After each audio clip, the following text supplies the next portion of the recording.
right. Good morning, guys. Good How Good are you? morning. morning. How is everybody? A little Good. chilly, How are you guys? cold. Good. It's a little chilly for May. What is it? 13th, May 13th. It's a little chilly. The weather, Mother Nature is not happy, and I don't understand it because it was nice and sunny. I was out on the beach this weekend. Oh, it's very sunny. It's beautifully sunny. It's Well, just yeah, cool. but it's 55 degrees, not 82. It's like Yeah, I'm 55 not- outside. Well, there's been a lot of change lately, a lot of exciting change lately around here. We're getting more and more back to in person. So I guess the first question we have is, so when are we going to be back to normal? Well, I guess the question then becomes like, what is normal, right? So we return to the Unity service here in a few short weeks. That's pretty exciting.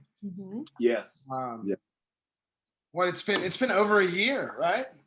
14 months. When we come back, it'll be 14 months and 2 weeks, I believe. I'm just worried I'm not going to know how to behave up on the altar with all these people watching me. Yeah. Yeah. It'll come back to you. Yeah. Yeah. Yeah. You know, I'm not sure it'll be normal, but it'll be normalish. Mhm. We'll be back to at least these patterns that we were before when we worship together and we had these the meetings and the in-person activities, and that's I think that makes a lot of people feel really good, me included. Yeah. So as we look back over this whole journey that we've taken, we really have come a long way in moving from where we were 14 months ago with a cart in the nave and figuring out live stream to where we are now. And I guess the big question is, how did we make it? How did we get here? We weren't alone. We weren't alone. We did this. Any kind of success that we had in continuing to be the church this past year was dependent upon a lot of people who helped us along the way. And there's so many, and there's always a risk of doing what we're getting ready to do because we're gonna inevitably leave somebody off.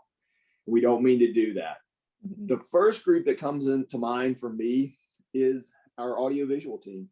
Mhm. Yeah. Led, Even like, Mark Romness, who yeah, who started all that. And I mean, he ultimately saved us from having to continue to put a Surface tablet on a cardboard box or use a cell phone. Mhm. Mhm. yeah. He had a lot of Mark great vision.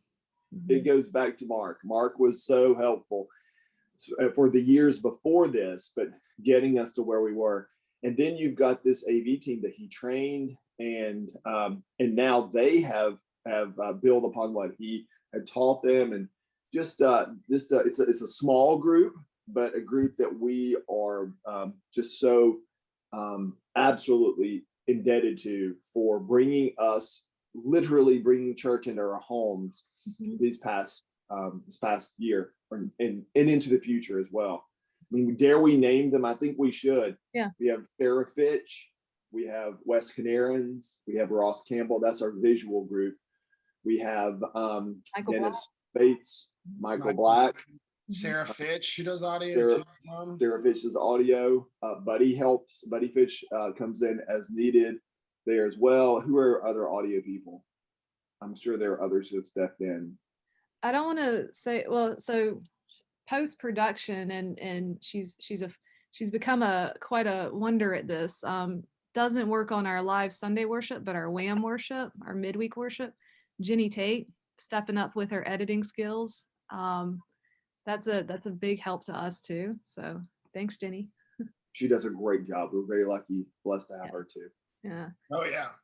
Another group that I'm thinking of them now because I hear Fran down the hall right now is our care team that's really grown in this time. So the people that do mending meals, the people who have been working with Council Connects, the Soup Connections. This is a group that's just really grown to sort of, I guess, combat that isolation and let people know you're not alone. they really did a lot of work. This group that falls under the care umbrella, they really did a lot of work to keep people connected to St. Matthew's in some very meaningful ways. We also have the care mail as a part of that as well. And I know I'm and Carol Johnson running that. I know I'm going to miss. So you got to help me out here. Name a few more. So I was going to make sure you said caramel, because that was a new one that connected not just our homebound folks, but others who, because everybody was kind of homebound for a while. But our Eucharistic ministry, which has been on hiatus during this, as well as our Stephen ministry,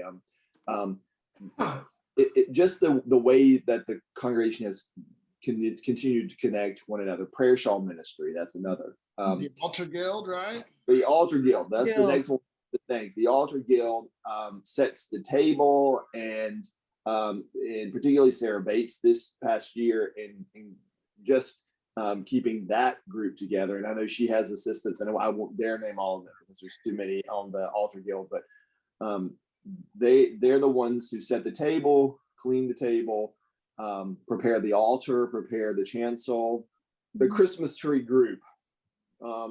There's just so many people. I would also add council. Yes. Has been an important group in providing a sense of leadership this past year. The Safety Task Force is a group that we couldn't have done this without either. It's a subgroup of the council, but with a few other people who have come on throughout the year to help. We had that was important because we had some tough calls to make. And how do we continue to be church and continue to be safe? And that group had great ideas, great conversation, did a lot of legwork and gathering data, and really helping us walk through those decisions and making those recommendations. And those were big decisions about worship and how to gather that we didn't take lightly. And they really did a lot of great work with that. We're really thankful for their help. I mean, I think the last, right? We just need to thank the congregation for standing by and trusting us as we continue to navigate ministry in a wilderness. Right. I'm thankful for all my kind of youth chaperones that jumped into Zoom and helped keep the youth together. And then, the list just goes on and on. But yeah. Our outreach volunteers. I mean, there's just so many people. And I think everyone in the congregation who has just stuck with us and has realized that this has been a strange time and we have to do things maybe in a different way in order to be a church together. And I think we've had a lot of people who've given us good patience and feedback and have been willing to try new things and stick with it. And I mean, the congregation is evidence that you don't go through this wilderness alone. Absolutely. Yeah. And if I would have been told 14 months ago that this would have lasted 14 months, but that at the end of this, we would be in good financial shape, the parishioners have continued their faithful giving. And that is a testament to, I think, affirmation of our continued ministry together. I think you're exactly right. All of this about congregation is important. I just personally at the last want to say the staff. I think what Pastor Rebecca, what Daniel, what Jason, what Deborah, what Hayden, what Vernell, what Ron, what Buddy, what this group has, and all of our other volunteer staff that Pastor mentioned, has done such an incredible job this year of learning new tasks, learning how to do new things, persevering through difficult times, and continuing to do it with some cheerfulness is very important. So I thank the staff. Let's do do you have a fun question here? All right. So King Street Kids Q&A was sort of born in a pandemic. It was sort of brought about because we were looking for a way to keep in touch particularly with our younger younger group. And so if it was born in a pandemic, is there a future for King Street Kids Q&A when we're back in person? I mean, I think there has to be, right? Like we've seen our, you know, our reach and our audience grow beyond just the people of St. Matthew's, right? So I think I don't know if will it continue on in the same frequency? Who knows? But I think there's a lot, as we come back to normal, there's a lot more possibilities of what we can do with something like this. All right. Maybe it's bringing on special guests, whether it's youth or children or other parishioners. I think part of me says, you know, have we created more work? Maybe, but at least the King Street Kid, because I think the video series is kind of fun. It is. Mm-hmm. Before all this, the three of us joked that there was a funny show that we like, that we think is funny, and it's not for boys and girls, but we think it's funny. It's called Between Two Ferns, and we thought that it would be a fun little activity for us to do a show like that for the boys and girls that would be appropriate for the boys and girls. And in a sense, we've done that. This is what we have created this past year for King Street Kids Q&A. And I understand that it's not just boys and girls who watch. I think a lot of the grown-ups watch us as well. And this helps us think through. This has helped me think through some important questions about our faith and about the world around us by doing King Street Kids Q&A. So I think it's going to stick around. And I think also some of these other online offerings that we've done, they'll probably stick around too. All right. It's almost over. The wilderness does not last forever. All right. Amen.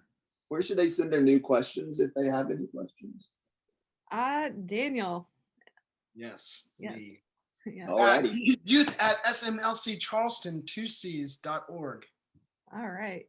Awesome. Bye. We'll Bye. see y'all next week.